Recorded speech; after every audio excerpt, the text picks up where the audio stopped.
જેમ and jewellery ઉદ્યોગને બહુ મોટો ફટકો પડ્યો છે અને જેમ એન્ડ જ્વેલરી ઉદ્યોગ બહુ જ ચર્ચામાં છે. અમેરિકાના રાષ્ટ્રપતિ ડોનાલ્ડ ટ્રમ્પે પહેલાં 25% અને એ પછી 27 ઓગસ્ટથી બીજા 25% ટેરિફ નાખ્યો. એને કારણે ભારતની આમ તો અનેક ઇન્ડસ્ટ્રીઝને સૌથી મોટા નુકસાનો થયા છે, પરંતુ જેમ એન્ડ જ્વેલરી ઉદ્યોગને બહુ મોટો ફટકો પડ્યો છે અને જેમ એન્ડ જ્વેલરી ઉદ્યોગ બહુ જ ચર્ચામાં છે. તો શું અસર પડશે, શું ઉકેલ આવી રહ્યો છે, કેટલા રત્ન કલાકારો બેરોજગાર થશે, આ બધા વિશે હું તમારી સાથે વાત કરીશ.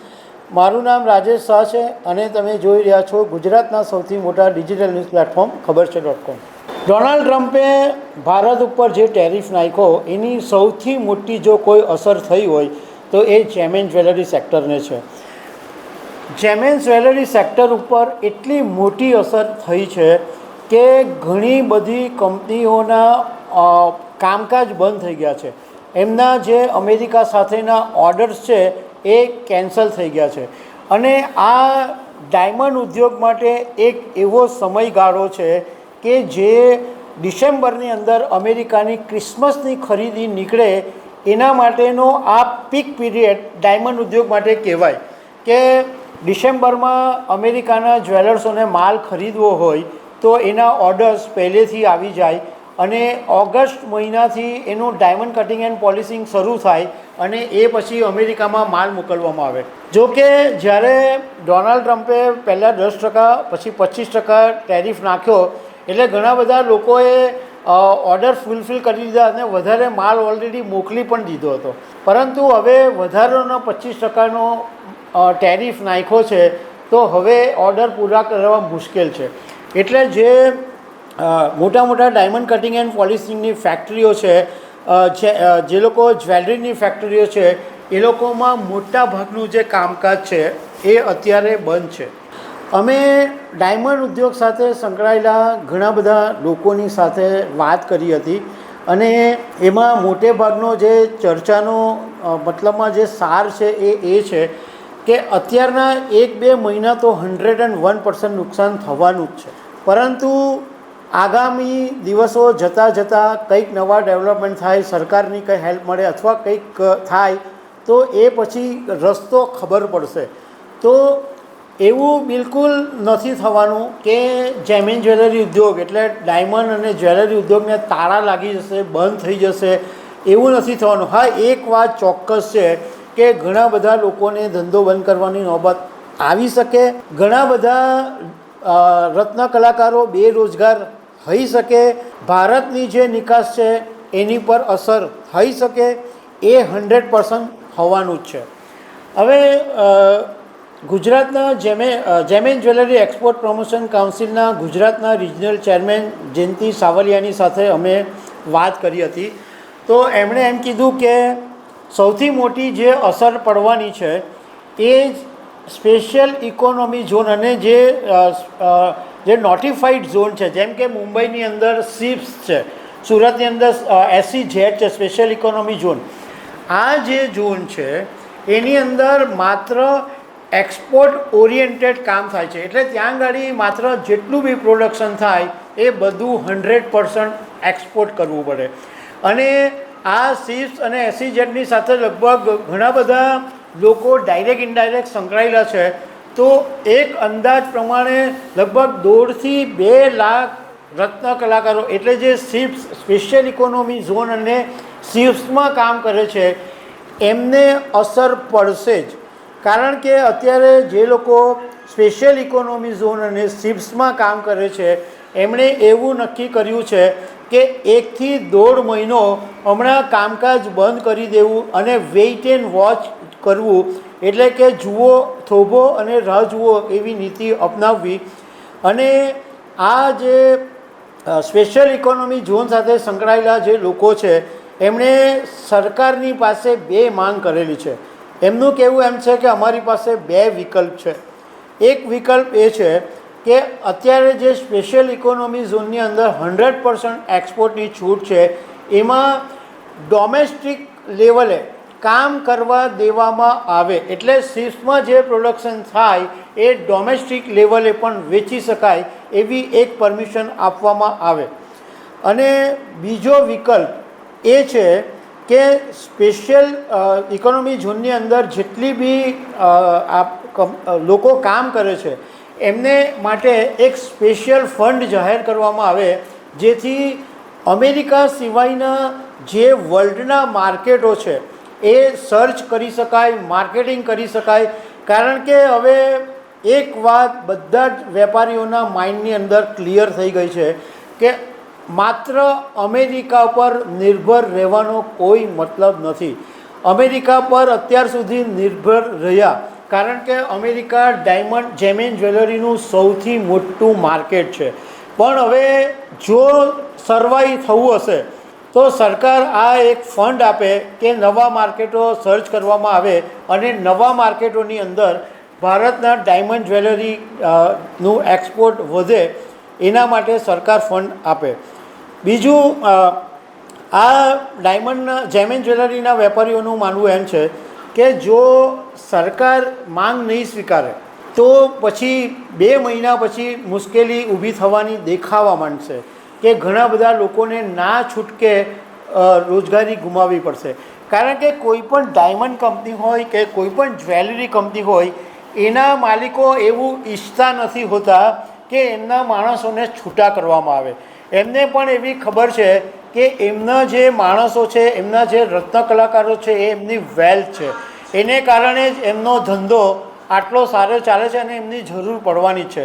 પરંતુ જો અમેરિકાની અંદર નિકાસ ઘટી જશે, જો અમેરિકાની અંદર આ 50% ટેરિફને કારણે ધંધો ઘટી જાય તો પછી કંપની ચલાવવી ડિફિકલ્ટ પડી જાય તો આખરે ના છૂટકે માણસોને છૂટા કરવાની નોબત આવી શકે.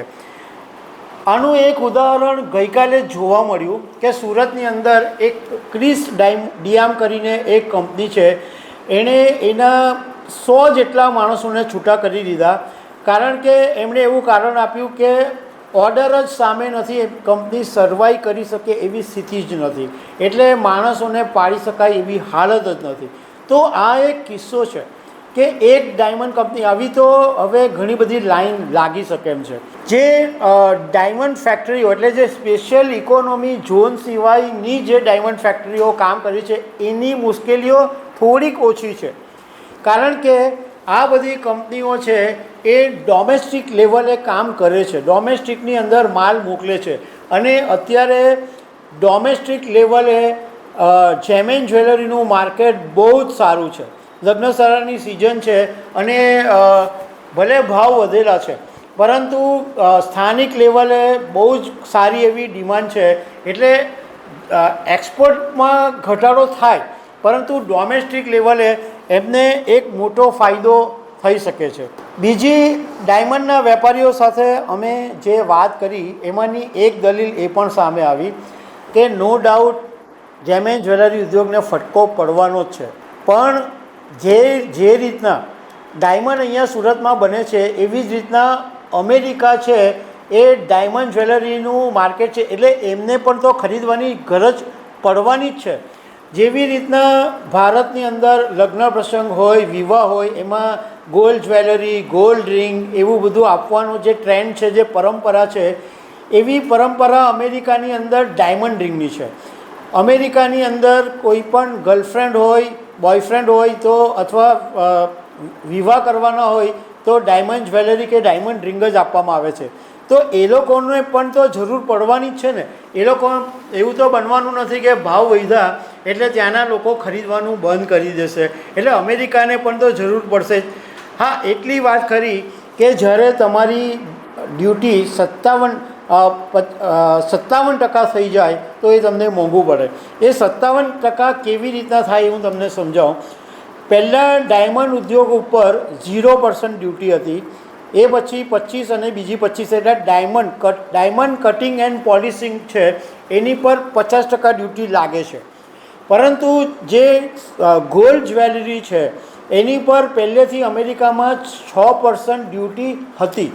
હવે અત્યારે 50% ટેરિફ ઉમેરાયો એટલે 56% જ્વેલરી મોંઘી થાય એટલે એ મોંઘી થાય એ ભારે તો પડે જ, પરંતુ જેવી રીતના ભારતને ગરજ છે એવી અમેરિકાને પણ ગરજ છે, એટલે ધીમે ધીમે એ ખરીદી નીકળવાની જ છે.